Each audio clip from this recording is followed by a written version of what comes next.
I've been studying the development of America in terms of freedoms over the last 35, 36, 37 years, and you use the word train. The train left the station a long time ago on freedom. And what I mean by that is just the amount of data that's collected on American citizens, how the police, not only the police, but federal agencies now are armed. You have the National Security Agency, which has not been reeled in at all by the American government. They download almost 2 billion emails a day, our text messages, our Facebook posts.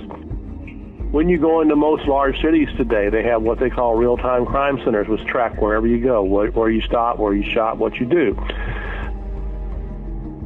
And I say there are over 80,000 SWAT team raids occurring in America annually. 80,000, up from 3,000 in the 1980s. They look at me like, what? They don't report any of that. Those kind of things, when I see the facts, and those are absolute facts, it's enough to make you question where you live. In 2014, Princeton University, in conjunction with some other universities, issued a report. It was detailed. I advise people to go read it who live in this country. They did a study of 2 decades of policies, legislation passed in Washington, D.C., and the conclusion they came to, these are the professors, was that we live in an oligarchy controlled, what they said, by an economic moneyed elite, that the average American has virtually no impact on the government.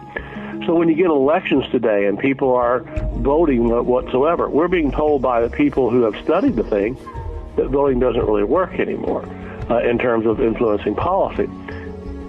If you look at the candidates running today, probably the two leading candidates, Hillary Clinton and Donald Trump, they're zillionaires. So the average citizen no longer, in my opinion, can be president. It takes so much money to run for president. So who are we electing? As the Princeton University study showed, we're electing one of the moneyed elite, and who do they protect? Do they protect the average citizen? No. They're protecting the people with money, obviously. As Jefferson, all the great early Americans said, Washington, Madison, who wrote the Bill of Rights, by the way, said the way to keep free government is by a knowledgeable citizenry that's there. And as James Madison said, take alarm at the first experiment with liberties. And we haven't done that. So this country, according to the government itself, could lock down at any moment. The government that was written originally, the average citizen was at the center of it. Remember those 3 beautiful words the Constitution starts with. We the people. We are the government.